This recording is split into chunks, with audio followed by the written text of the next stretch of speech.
Hello friends, myself DK Jha, chemistry faculty. You are most welcome on my channel Chemistry Thunder. आज का जो ये lecture है ये मैं केमिकल इक्विलिब्रियम टॉपिक पे शुरू कर रहा हूँ क्योंकि बच्चों की डिमांड थी कि सर पहले केमिकल इक्विलिब्रियम करा दीजिए। अब इस टॉपिक में है क्या कि ये टॉपिक इस टाइप से तैयार किया जा रहा है कि जो नीट के प्रिपरेशन कर रहे हैं उनके बच्चों के लिए, जो IIT जेईई की प्रिपरेशन कर रहे हैं, जो 11th में है और जो 12th में है, सारे बच्चों के लिए ये यूजफुल रहेगा और ये डिटेल डिस्कशन होगा। इसमें थ्योरी के साथ आपको न्यूमेरिकल हर एक टाइप का थ्योरी होगा, न्यूमेरिकल होगा, एनसीईआरटी बेस्ड भी होगा, जेईई मेन बेस्ड भी होगा, नीट बेस्ड भी होगा, सारे मतलब सब कुछ का तैयारी एक साथ हो जाएगा यहाँ पे। और उसके बाद आप लोग अलग अलग लेक्चर में देख ही रहे हैं प्रीवियस ईयर का, सीबीएसई बोर्ड का, वो आप लोग कंटिन्यू रखें। Okay, let us start right now. तो chemical equilibrium, let us suppose, बेटा इसको आप बोल सकते हो कि लॉ ऑफ, लेट अस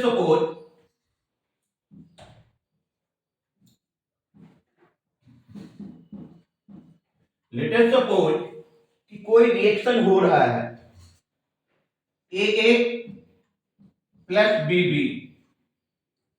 और ये रिवर्सिबल का साइन है, will give you mm plus nn।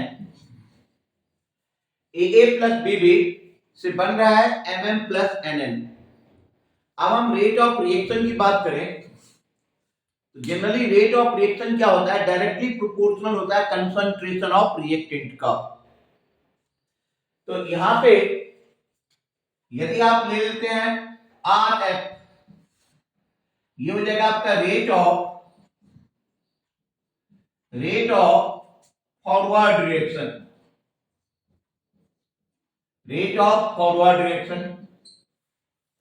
Are B ये हो जाएगा आपका रेट ऑफ बैकवर्ड रिएक्शन,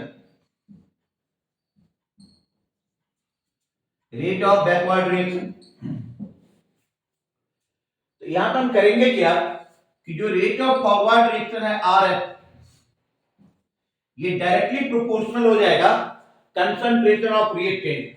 तो R F is directly proportional to concentration of A to the power A into concentration of B to the power B. When we change proportionality into equality, we take a constant. जब भी हम proportionality से equality में जाते हैं तो हम क्या करते हैं, हम एक कांस्टेंट लेते हैं। तो यहां पे हम लिख सकते हैं कि rate of forward reaction is equal to KF, concentration of A to the power A into concentration of B to the power B। इसको आप मान लो equation one,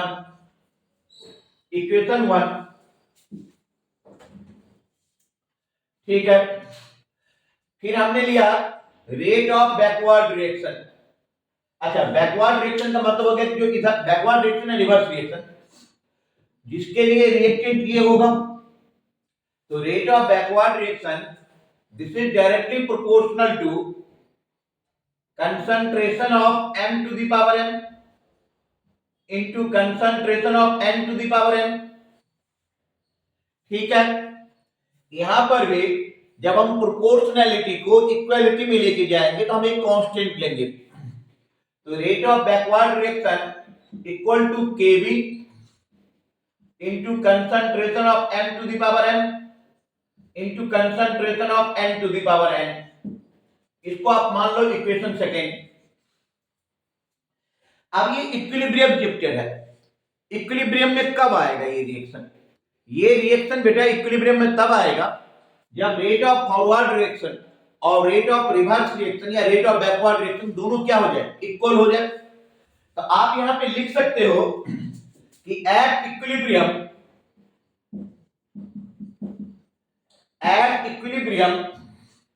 rate of forward reaction equal to rate of backward reaction या reverse reaction.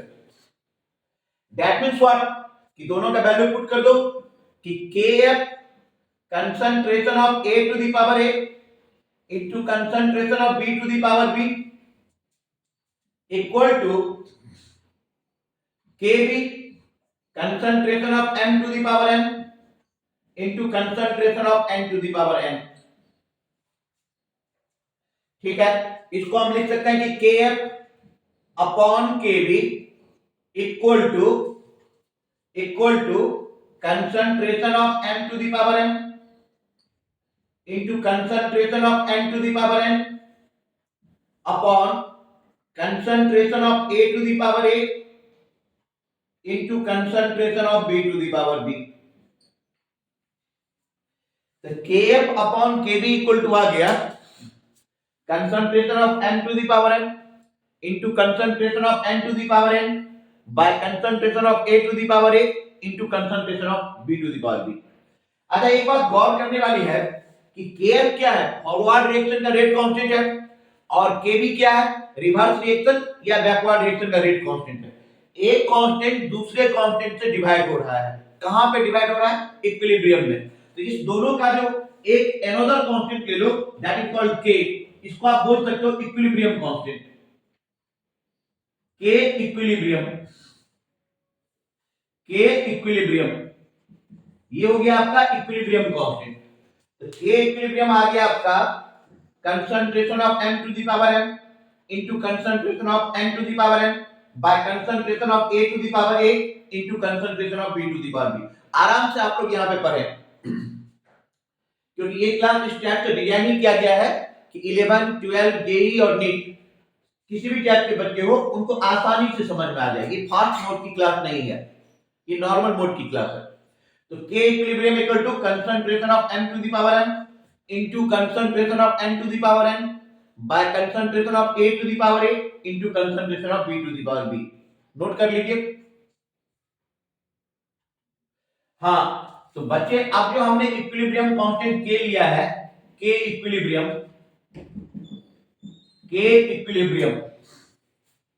ये k equilibrium आपका हो सकता है kp, it can be expressed in terms of kp, ये हो सकता है आपका kc, और इसको आप बोल सकते हैं kx। kp कब बोलेंगे, kp बोलेंगे तब when it is expressed in terms of pressure, या पार्शियल प्रेशर कर दो, इन टर्म्स ऑफ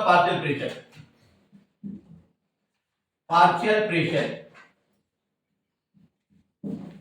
kc कब हो जाएगा, kc हो जाएगा when it is expressed in terms of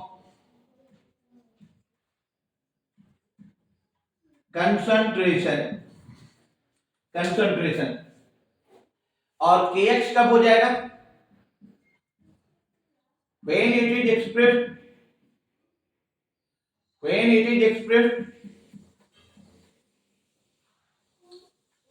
in terms of mole fraction,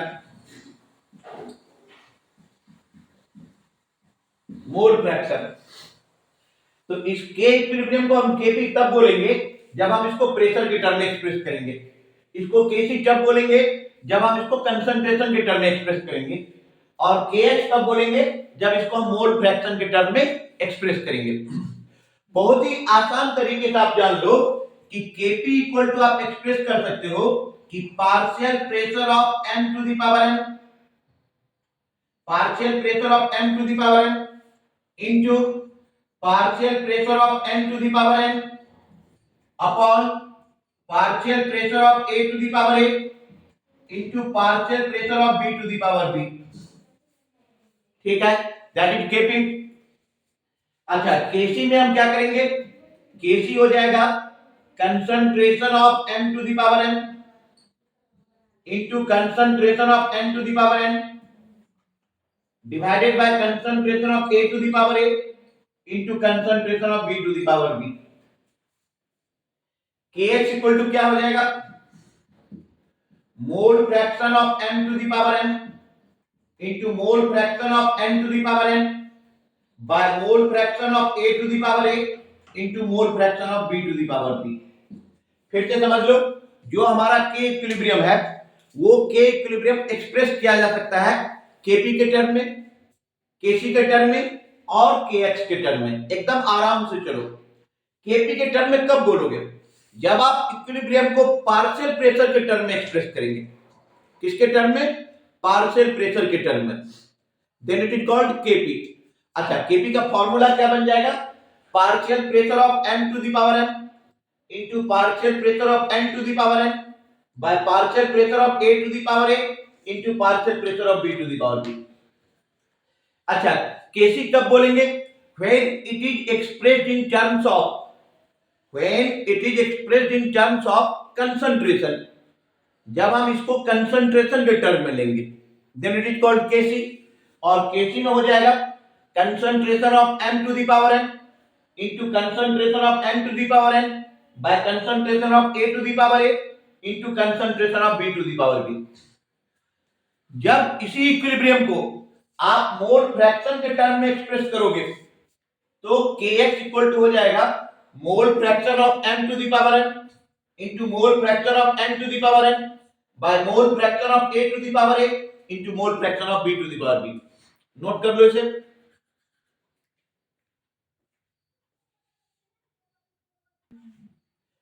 अब यहां पे एक रिलेशन आता है कि Kp equal to Kc into RT to the power delta Ng। Delta Ng मैं एक एक टर्म बता रहा हूं। Kp के बारे में आप जान ही चुके हो, Kc के बारे में जान चुके हो। तो R क्या है? R यहां पे हो जाएगा गैस कांस्टेंट। गैस कांस्टेंट आप लोगों को R का वैल्यू पता होगा कि जूल में होता है 8.314 जूल पर मोल पर केल्विन। जो भी कैलोरी में 1.987 लेते हैं, लीटर एटमॉस्फेयर में 0.0821 लेते हैं। अच्छा, टी हो गया टेम्परेचर इन केल्विन। टी हो गया आपका temperature in kelvin. Temperature in kelvin. अच्छा, डेल्टा एनजी का मतलब समझ लो कि मान लो हमने रिएक्शन लिया AA plus BB will give you MM plus NN। Suppose कर लो बेटा कि ये जो A है ये गैसियस स्टेट में है, ये B है गैसियस स्टेट में है, M है गैसियस स्टेट में है, N है गैसियस स्टेट में है। ये सारे के सारे गैसियस स्टेट में है। तो डेल्टा Ng ये हो जाएगा आपका number of molecule of product in gaseous state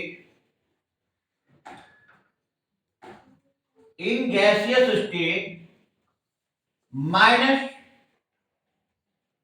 number of molecule of reactant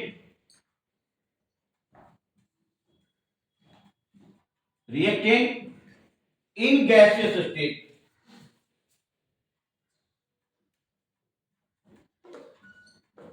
in gaseous state. यहां पे हम क्या देख रहे हैं कि ठीक है, Kp इक्वल टू रिलेशन होता है Kp equal to Kc RT to the power delta Ng। R क्या है बेटा? Gas constant. T है टेम्परेचर इन केल्विन। मान लो रिएक्शन है AA plus BB will give you Mn plus Nn। और A गैस में है, गैसियस स्टेट में है, BB गैसियस स्टेट में है, MB गैसियस स्टेट में है और N भी गैसियस स्टेट में है। आप लिख सकते हो डेल्टा Ng। अच्छा, डेल्टा Ng का मतलब number of molecule of product in gaseous state minus number of molecule of reactant in gaseous state.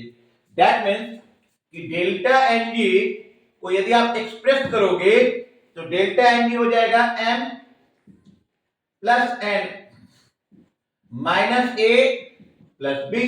Very simple, delta N G equal to M plus N minus A plus B, ये किसी भी reaction के लिए लग जाएगा।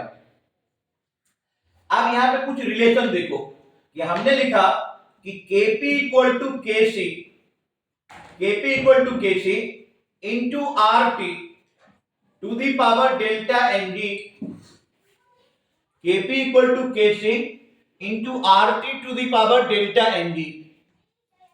Case one, पहला case ले लो कि if delta N G equal to 0, यदि इसका वैल्यू 0 हो जाए कि जितना मोलिक्यूल प्रोडक्ट बना गैसियस स्टेट में उतना ही मोलिक्यूल रिएक्टेंट है गैसियस स्टेट में, तो दोनों का डिफरेंस क्या हो जाएगा? 0। और आप लोगों को पता है कि anything to the power 0 equal to what? 1।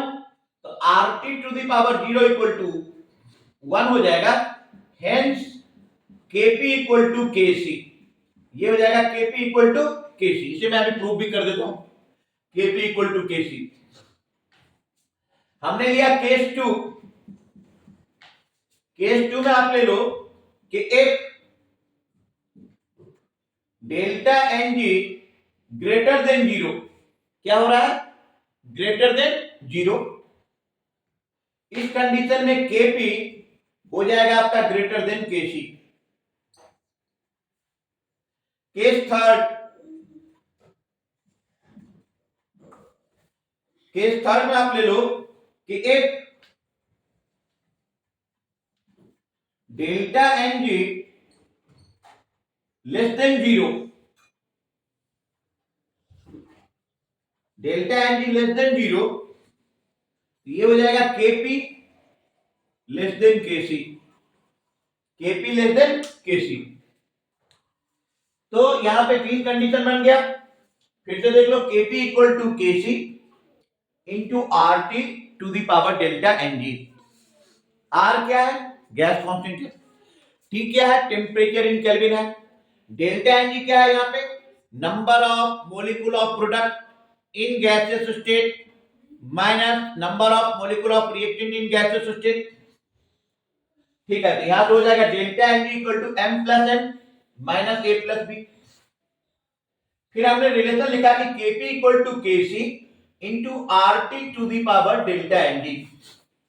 If delta N G equal to 0, कितना ले लिया? 0, तो R T to the power 0 कितना हो जाएगा बेटा? 1 हो जाएगा। In that condition Kp equal to क्या हो जाएगा? Kc। If delta N G greater than 0, Kp greater than Kc। If delta N G less than 0, Kp less than Kc। ठीक है, अब मैं इसे प्रूव भी कर रहा हूं, आप इसे नोट डाउन करो। ठीक है बच्चों, तो मैंने बताया था कि एक केस को अभी यहां पे प्रूव कर रहा हूं। ले लो कि मान लो कोई रिएक्शन हो रहा है, H2 plus I2 will give you 2HH। H2 plus I2 से आ रहा है हमारा 2HH, और ये जो हम रिलेशन प्रूव करने जा रहे हैं Kp इक्वल टू Kc का, H2 plus I2 equal to 2HH। आप गौर करके देखो कि H2 गैसियस स्टेट में है, I2 भी गैसियस स्टेट में है, और HI भी गैसियस स्टेट में है। अभी आप पहले तो इसको ऐसे ही लिखो कि Kp equal to Kc into R T to the power delta N G. अच्छा, ये गैसियस स्टेट में है सारी की सारी। H2 plus I2 equal to 2H है, ये गैसियस स्टेट में है। तो how can you express delta N G? Delta N G हो जाएगा प्रोडक्ट जो गैसियस स्टेट में है उसका मोल माइनस रिएक्टेंट जो गैसियस स्टेट में है। तो प्रोडक्ट में आप गौर करके देखो कि प्रोडक्ट में बेटा ये 2 है, H है, ये थोड़ा हल्का दिख रहा होगा, कोई बात नहीं। H2 1 है, I2 भी 1 है, तो delta N G equal to 2 product, अब माइनस 1 प्लस 1 रिएक्टेंट, तो 2 माइनस 2 इक्वल टू 0। तो बेटा डेल्टा एन जी कितना आ गया? 0। अब इसका वैल्यू वहां पे पुट कर दो, तो Kp equal to Kc into R T to the power 0, hence Kp equal to Kc। ये फॉर्मूला आ गया Kp इक्वल टू Kc। लेकिन आपको इसे प्रूव भी करना पड़ेगा, क्योंकि इस क्वेश्चन को इस चैप्टर में जब आप न्यूमेरिकल को प्रोसीड करोगे तो कैसे प्रोसीड करोगे, how can you proceed the numerical of this topic of this chapter at least. तो इसको प्रोसीड करने के लिए एक डेरिवेशन मैं कर रहा हूं, जिससे आपको हेल्प ये मिल जाएगा कि हमें इस चैप्टर का न्यूमेरिकल को प्रोसेस कैसे करना है। इसको मैं डिराइव कर देता हूं। जैसे बेटा मैंने फिर से लिखा x2 plus i2 will give you 2hf, h2 plus i2 will give you 2hf। Time t equal to 0, time t equal to 0 का क्या मतलब, जब रिएक्शन स्टार्ट ही नहीं हुआ था, इनिशियल टाइम जब रिएक्शन स्टार्ट नहीं हुआ था। तो मान लो कि ये a मोल है और सपोज कर लो I2 B मोल है। तो जब रिएक्शन स्टार्ट ही नहीं हुआ था तो प्रोडक्ट कितना होगा, 0। प्रोडक्ट कितना हो जाएगा, 0। ठीक है। After time t equal to t, t time के बाद मतलब जब रिएक्शन स्टार्ट हो गया और कुछ देर के बाद 5 मिनट 10 मिनट 15 मिनट जो कुछ भी टाइम दिया रहेगा क्वेश्चन पेपर में, अकॉर्डिंग टू दैट आपको मानना होगा कि x equal two moles dissociated,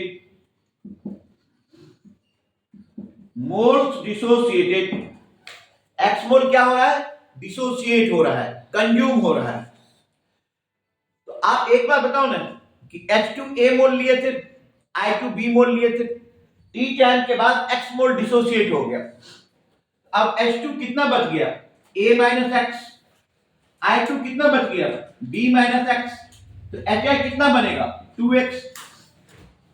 कितना बनेगा, 2x। ठीक है। Let us suppose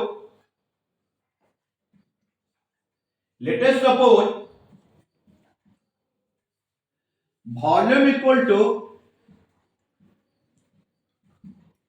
V litre. आप वॉल्यूम मान लो V लीटर है, वॉल्यूम मान लो V लीटर है। तो मोल को बेटा जब वॉल्यूम से डिवाइड करोगे तो क्या देगा, कंसंट्रेशन। जनरली कंसंट्रेशन क्या होता है, जनरली जो हम लोग यूज करते हैं मोलैरिटी को यूज करते हैं।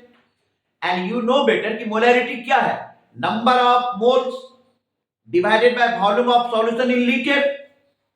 तो जब आपने लिखा कि A माइनस एक्स है, इसको हमने वॉल्यूम V से डिवाइड कर दिया, ये आ गया कंसंट्रेशन ऑफ H2। फिर मैंने B माइनस एक्स, इसको वॉल्यूम V से डिवाइड कर दिया, ये आ गया कंसंट्रेशन ऑफ I2। फिर 2x अपॉन V, ये आ गया कंसंट्रेशन ऑफ HF। क्या आ गया, कंसंट्रेशन ऑफ HF। ठीक है। तो Kc के लिए जो एक्सप्रेशन हो जाएगा, Kc के लिए कंसंट्रेशन ऑफ HF का square upon concentration of H2 into concentration of I2। दिखाई दे रहा है आप लोग को नीचे तक, कंसंट्रेशन ऑफ I2। ये हो जाएगा आपका बेटा, इसको आप जब आप वैल्यू पुट कर दोगे, ये आ जाएगा 2x अपॉन V का whole square by A minus X upon V into B minus X upon V, B minus X upon V। अब देखो ये V स्क्वायर, इससे ये V और V स्क्वायर कैंसिल हो गया। तो इसको जब कैलकुलेट करोगे आप तो ये आ जाएगा 4x square upon A minus x into B minus x. इसको मान लो इक्वेशन 1। क्या मान लो, इक्वेशन 1। चलो मैं इसको फिर से समझा देता हूं कि H2 plus I2, H2 plus I2 से क्या बन रहा है, 2HF। Time t equal to 0 पे जब रिएक्शन स्टार्ट ही नहीं हुआ था तो H2 कितना मोल था, A मोल, और I2 को कितना मोल ले लिए थे, B मोल। तो जब रिएक्शन स्टार्ट ही नहीं हुआ था प्रोडक्ट कितना हो गया, 0। ठीक है। After time t equal to t, जब रिएक्शन स्टार्ट हो गया और कुछ देर के बाद सपोज कर लिया कि X मोल डिसोसिएट हुआ, तो H2 जो कि इनिशियली A मोल था उसमें से X चले जाने के बाद ये कितना हो जाएगा,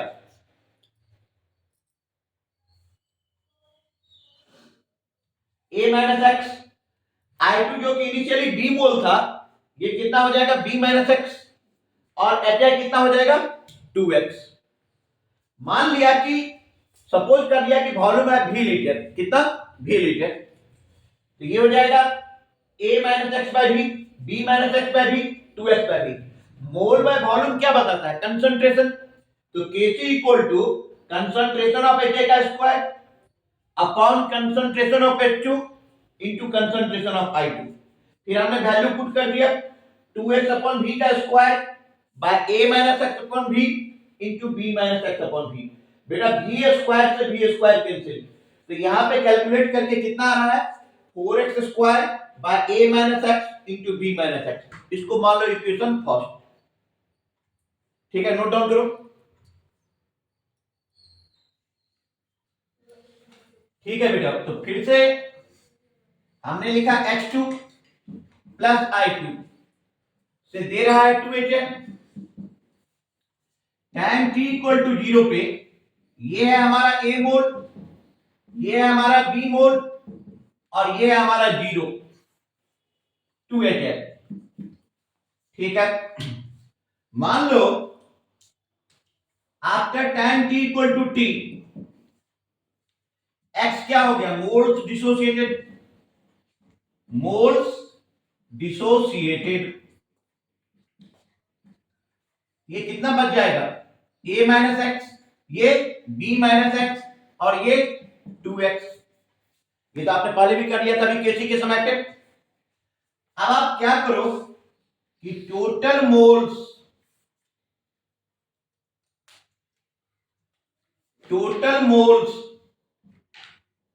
eight equilibrium, total moles at equilibrium निकाल लो। ये कितना हो जाएगा, a minus X plus B minus, sorry, a minus X plus B minus X plus 2x, 2x cancel, ये बन रहा है आपका a प्लस बी। कितना मोल हो गया total, a plus B, a plus B. अब इस मोल को H2 का जो मोल था a माइनस एक्स, इसको total moles a plus B से डिवाइड कर दो, ये हो गया मोल fraction of H2।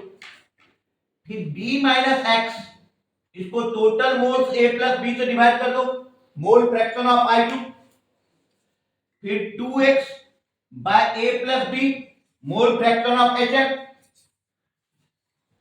let us suppose total pressure equal to P, total pressure equal to P। आप लोग यहां पे नोट डाउन करो पहले, फिर मैं आगे बढ़ता हूं। हाँ, यहां तक आप लोगों ने लिख लिया। अच्छा, आप लोगों को पता होगा कि एक टर्म आता है केमिस्ट्री में partial pressure. Partial pressure, partial pressure equal to होता है mole fraction into total pressure, total pressure. मान लो let us suppose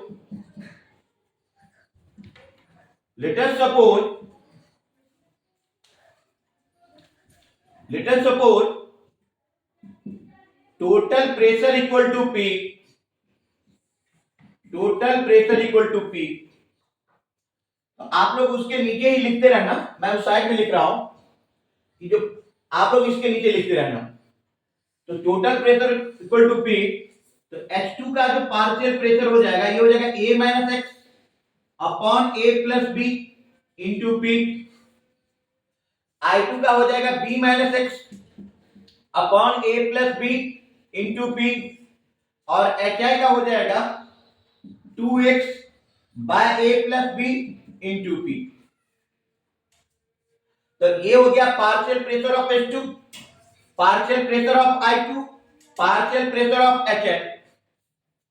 तो Kp इक्वल टू आपका हो जाएगा partial pressure of HF, partial pressure of HF का square upon partial pressure of H2 into partial pressure of I2। अब इसका value डालो यहां पे 2x upon a plus B into P का whole square by a minus X upon a plus B into P into b minus X upon a plus B into P. अब बेटा गौर करके देखो कि ये पी स्क्वायर और ये P cancel हो गया, a प्लस बी का whole square a plus B और a प्लस बी कैंसिल हो गया। तो यहां से आ रहा है equation Kp equal to 4x square upon a minus x into B minus X. ये आ रहा है आपका Kp, इसको मान लो इक्वेशन सेकेंड। एक बार फिर से समझ लो कि H2 A मोल था, I2 B मोल था, HI 0 मोल था। X मोल डिसोसिएट हो गया, ये बचा A minus x, B minus x, 2x। फिर हमने टोटल मोल्स निकाल लिए A minus X plus B minus X plus 2x। तो टोटल मोल कितना हो गया A प्लस B। अच्छा, अब मोल, अब बाय टोटल मोल क्या बता रहा है, मोल फ्रैक्शन। तो A minus X upon A plus B mole fraction of H2, B minus X by A plus B mole fraction of I2, 2x by A plus B mole fraction of HI। एक formula होता है partial pressure equal to mole fraction into total pressure. Let us suppose total pressure equal to P। Total pressure को हमने कितना मान लिया, P मान लिया। तो मोल फ्रैक्शन ऑफ H2 को टोटल प्रेशर P से मल्टीप्लाई कर दो, ये हो गया partial pressure of H2। Mole fraction of I2 को टोटल प्रेशर P से मल्टीप्लाई कर दो, तो partial pressure of I2। Mole fraction of HI को टोटल प्रेशर से मल्टीप्लाई कर दो, तो पार्शियल प्रेशर ऑफ HI। तो Kp equal to partial pressure of HI का square upon partial pressure of H2 into partial pressure of I2। और ये calculate करके आ गया 4x square by a minus x into B minus x. इसको हमने मान लिया इक्वेशन सेकेंड। नोट करिए इसे।